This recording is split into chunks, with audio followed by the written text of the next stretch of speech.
প্রথমে মহান ঈশ্বরকে ধন্যবাদ দিই এবং সকলকে আরেকটিবার প্রভু যীশু খ্রিস্টের নামে শুভেচ্ছা জানাই। সকলকে জয় যীশু। আসুন আজকে যে আমাদের আলোচ্য বিষয় তা হলো ঈশ্বর তিনি আমাদেরকে সৃষ্টি করেছেন।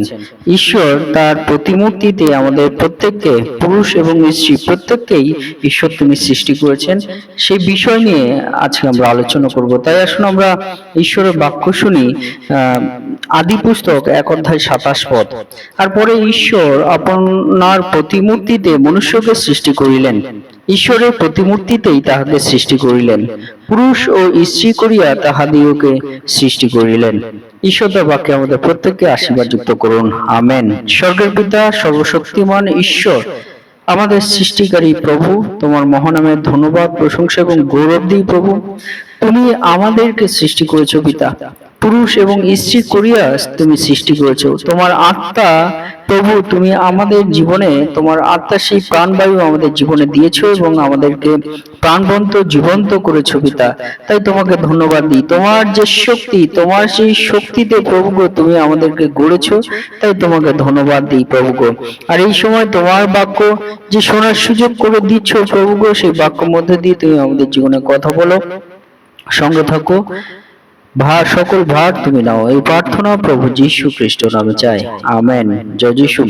আজকে আমরা দেখি আমাদের পিতা ঈশ্বর তিনি আমাদেরকে বলতে চান যে তিনি আমাদেরকে সৃষ্টি করেছেন এবং পিতা ঈশ্বর তার প্রতিমূর্তিতে, তার যে আকার, তার যে ধরন, সেই ধরনে তার আকারে আমাদেরকে তিনি সৃষ্টি করেছেন। হালেলুয়া। অর্থাৎ পিতা ঈশ্বর তিনি যে আমাদেরকে সৃষ্টি করেছেন সে বিষয়ে পিতা ঈশ্বর তিনি বাক্যের মধ্যে দিয়ে বলতে চান। এবং কাদেরকে তিনি সৃষ্টি করেছেন সেই সঙ্গে সঙ্গে পিতা ঈশ্বর বলছেন যে তিনি পুরুষ এবং স্ত্রী উভয়কেই তিনি সৃষ্টি করেছেন। হালেলুয়া। তাই আজকে পিতা ঈশ্বর তিনি এই পুরুষ এবং স্ত্রী করে যে মনুষ্যকে পিতা ঈশ্বর তিনি সৃষ্টি করেছেন, আর এই সৃষ্টিকে পিতা ঈশ্বর বলছেন যে উত্তম সৃষ্টি, উত্তম, সব থেকে ভালো সৃষ্টি। হালেলুয়া। আর সেই বিষয় কিন্তু পিতা ঈশ্বর তিনি আমাদেরকে তার বাক্যের মধ্যে দিয়ে বলতে চান। তাই আজকে ঈশ্বর তিনি আমাদেরকে এই বাক্যের মধ্যে দিয়ে কি বলতে চান? তিনি বলতে চান তিনি আমাদের সৃষ্টিকর্তা ঈশ্বর। সে পুরুষ হোক বা স্ত্রী হোক, সকলকে পিতা ঈশ্বর বলছেন যে পিতা ঈশ্বর তিনি সৃষ্টিকর্তা ঈশ্বর। সেই পিতা ঈশ্বর, যে পিতা ঈশ্বরকে আমরা প্রভু যিশুর মাধ্যমে আমরা জেনেছি, সেই পিতা ঈশ্বর কিন্তু তিনি আমাদের সৃষ্টিকর্তা ঈশ্বর। এবং সেই পিতা ঈশ্বর তিনি সেই সঙ্গে সঙ্গে বলতে চান আমাদেরকে তার নিজের আকারে, তার নিজের সেই প্রতিমূর্তিতে কিন্তু আমাদের সৃষ্টি করেছেন। এই বিষয় কিন্তু পিতা ঈশ্বর তিনি আপনাকে আমাকে বলতে চান, আমাদের প্রত্যেককে পিতা ঈশ্বর বলতে চান। সেই সঙ্গে সঙ্গে পিতা ঈশ্বর বলতে চান যে তিনি কিন্তু সর্বশক্তিমান ঈশ্বর। হালেলুয়া। তার শক্তিতে তিনি আমাদেরকে কিন্তু সৃষ্টি করেছেন, তার ক্ষমতায় তিনি আমাদেরকে সৃষ্টি করেছেন, তার অধিকারের মধ্য দিয়ে তিনি আমাদেরকে সৃষ্টি করেছেন। সেই বিষয় কিন্তু পিতা ঈশ্বর এই বাক্যের মধ্য দিয়ে তিনি আপনাকে আমাকে আমাদের প্রত্যেককে বলতে চান। এবং সেই সঙ্গে সঙ্গে পিতা ঈশ্বর আরেকটি বিষয় তিনি বলতে চান যে তিনি কিন্তু তার যে কার্য কিন্তু আমাদের জীবনে আছে, তার কার্য দ্বারাই কিন্তু আজকে আমরা সৃষ্টি হয়েছি।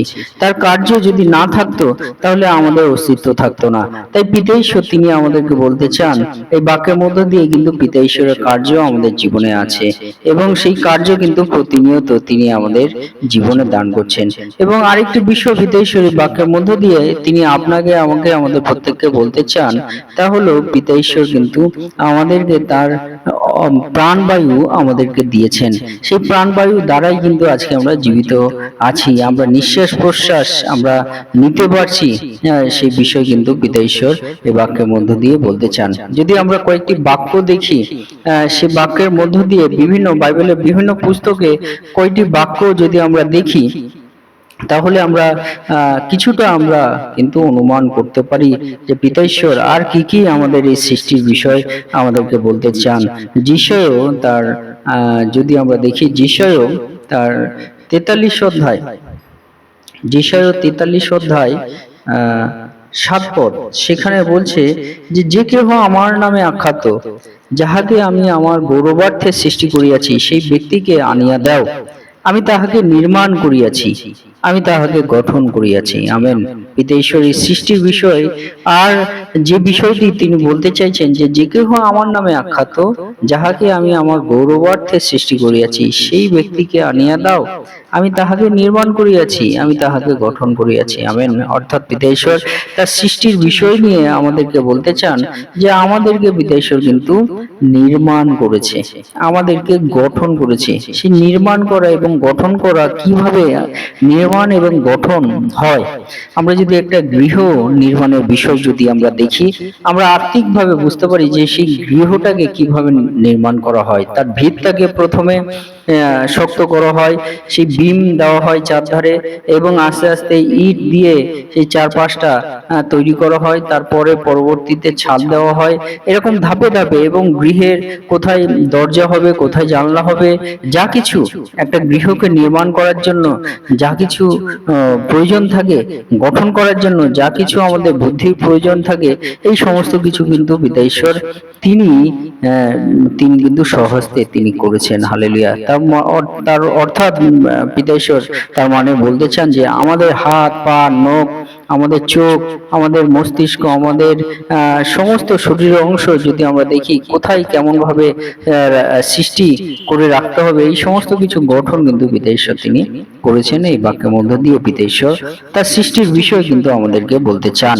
এবং আরেকটি বাক্য যদি আমরা দেখি, মালাখি তার 2 অধ্যায় 15 পদে, সেখানে পিতা ঈশ্বর কি বলেন? তিনি বলেন, তিনি কি তিনি কি একমাত্রকে গড়েন নাই? তাহার তো আত্মার অবশিষ্টাংশ ছিল। আর আর একমাত্র কেন, তিনি ঈশ্বরীয় বংশের চেষ্টা করিতেছিলেন। অতএব তোমরা আপন আপন আত্মার বিষয়ে সাবধান হও। আমেন। হালেলুয়া। অর্থাৎ পিতা ঈশ্বর তিনি আমাদেরকে বলছেন যে এই পিতা ঈশ্বর তার আত্মার অবশিষ্টাংশ আমাদের জীবনে তিনি দিয়েছেন। তাই কিন্তু আমরা প্রাণবন্ত, জীবন্ত। তার সৃষ্টির বিষয়ে তিনি বলছেন যে তার সৃষ্টিতে পিতা ঈশ্বরের আত্মার অবশিষ্টাংশ আমাদেরকে দিয়েছেন। তাই পিতা ঈশ্বর সেই আত্মার বিষয়ে আমাদেরকে বলছেন যে সেই আত্মার বিষয়ে তোমরা সাবধান হও। আমরা পিতা ঈশ্বর তিনি আমাদেরকে সৃষ্টি করেছেন, আর সেই পিতা ঈশ্বর প্রতি যেন আমরা আমাদের মন আমরা তৈরি রাখি। পিতা ঈশ্বর কিন্তু সে বাক্যের মধ্য দিয়ে বলেন, কারণ এই আত্মা কিন্তু পিতা ঈশ্বরের হস্তেই যাবে। হালেলুয়া। সেই বিষয় কিন্তু পিতা ঈশ্বরের সৃষ্টির বিষয় বলেন যে আত্মা ছাড়াও কিন্তু আমাদের এই দেহের কোনো মূল্য নেই। এই আত্মা পিতা ঈশ্বর কিন্তু আমাদেরকে দিয়েছেন বলেই আজকে আমরা প্রাণবন্ত হয়ে আছি। হালেলুয়া। এবং আরেকটি বাক্য যদি আমরা দেখি, মথি তার 19 অধ্যায় 4 পদ, সেখানে বলে, তিনি উত্তর করিলেন, তোমরা কি পাঠ করো নাই যে সৃষ্টিকর্তা আদিতে পুরুষ ও স্ত্রী করিয়া তাহাদিগকে নির্মাণ করিয়াছিলেন আর বলিয়াছিলেন। হ্যাঁ, হালেলুয়া। অর্থাৎ পিতা ঈশ্বর তিনি আমাদেরকে বলছেন যে সৃষ্টিকর্তা আদিতে, শুরুতেই পুরুষ এবং স্ত্রী করিয়া তাহাদিগকে সৃষ্টি করিয়াছিলেন। হালেলুয়া।